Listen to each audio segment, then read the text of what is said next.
Halo, perkenalkan saya Kevin Samapati, program studi Pendidikan Pancasila dan Kewarganegaraan, Universitas PGRI Kanjuruhan Malang. Jadi video ini saya akan menceritakan asal-usul Pulau Sumba. Video ini adalah ujian akhir semester mata kuliah Sejarah Ketatanegaraan RI. Dosen pengampu Bapak Engelbertus Kuku, Widya Jatmoko, SH, MPD.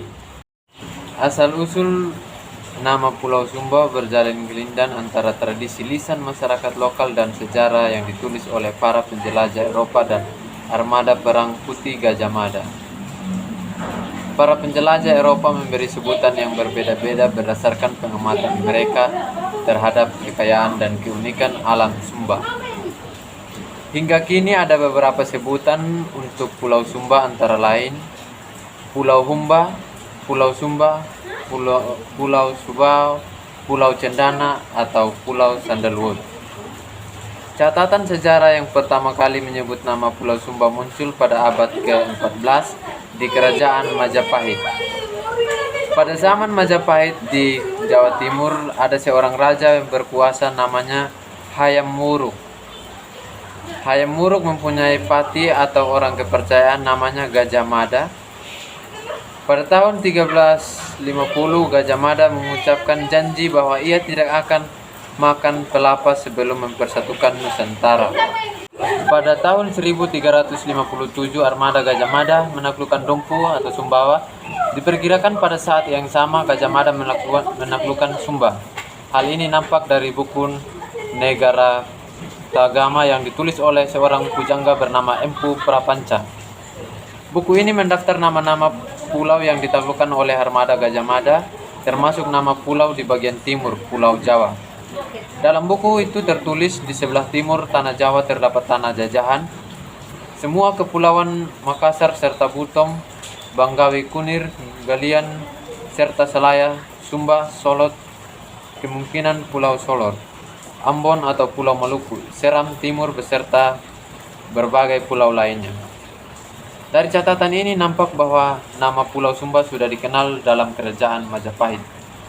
Nama Pulau Sumba tidak dikenal oleh Kerajaan Majapahit tetapi juga dikenal sampai dunia barat. Pada abad ke-15, pedagang-pedagang Portugis berlayar ke pulau-pulau Indonesia mencari rempah-rempah dan barang dagangan lainnya. Pada tahun 1522, sebuah kapal Portugis bernama Victoria berlayar menuju Sabu dan Sumba. Salah seorang perwira dalam kapal itu bernama Antonio Pigafetta. Dari para penunjuk jalan, Pigafetta kerap mendengar nama Cendana. Kemudian ia menggambar peta diberi nama Cendam. Tetapi kemudian seorang juru gambar peta bumi bernama Giuseppe Gastaldi menggambar sebuah peta lain yang diberi nama Subao. Meskipun Portugis pernah mengunjungi Pulau Sumba, tetapi mereka tidak mempunyai pengaruh yang kuat di Sumba. Belum ditemukan peninggalan dan jejak Portugis di Sumba. Berbeda dengan Pulau Flores, di mana pengaruh Portugis sangat kuat. Hal ini dapat dilihat dari nama-nama penduduk Flores Timur yang banyak bernama Fernandes dan Gomes dan Costa dan da Silva. Sedangkan nama penduduk di Pulau Sumba tetap memakai nama lokal seperti Rambu, Umbu, Dangga, Bili, Malo, Lede, Bulu, Ate, dan lain-lain. Pada abad ke-17, penjelajah Belanda mulai memasuki Pulau Sumba. Tahun 1726, seorang ahli sejarah Valentin menulis buku. Dalam buku itu ia menggambarkan situasi Pulau Sumba. Sumba itu sebuah pulau yang sangat besar dan sangat luas. Suatu kata Belanda yang berarti kosong, ganas, atau tidak beratur. Dalam buku itu dilengkapi dengan gambar pulau yang diberi nama Pulau Tasidana atau Sandalwood Island, yang berarti Pulau Hutan Cendana. Orang Belanda menyebutnya Sandalwood Island, sedangkan orang Inggris menyebutnya Sandalwood Island. Sejak saat itu Pulau Cendana atau Pulau Sandalwood menjadi julukan untuk Pulau Sumba. Hari Pranata 1944. Sebutan ini disematkan pulau untuk kuda Sumba, yakni kuda Sandalwood.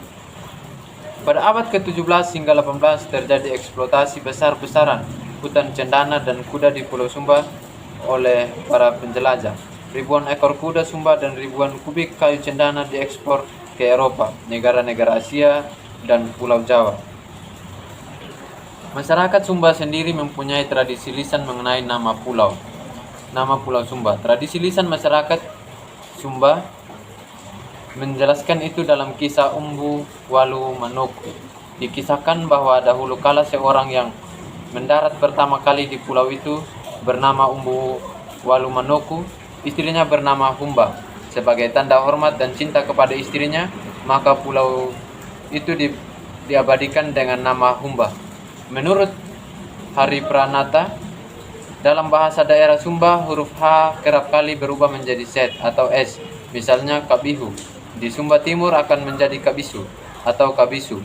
Di Sumba Barat adapun arti dari Humba atau Sumba adalah murni, polos, dan tulus. Untuk mempermudahkan penyebutan dan untuk menyatukan kedua wilayah pulau itu, maka kata Humba diganti menjadi Sumba yang digunakan untuk sekarang ini. Dari kisah di atas nampak bahwa sejak dahulu kala orang Sumba sudah mengenal konsep penghargaan cinta, ketulusan, dan penghormatan terhadap perempuan. Nilai kesakralan Sumba ini harus nampak dalam bentuk penghormatan dan penghargaan terhadap perempuan. Sekian penyampaian saya mengenai asal-usul Pulau Sumba. Apabila ada kurang kata dan kesalahan, mohon maaf yang sebanyak-banyaknya. Terima kasih.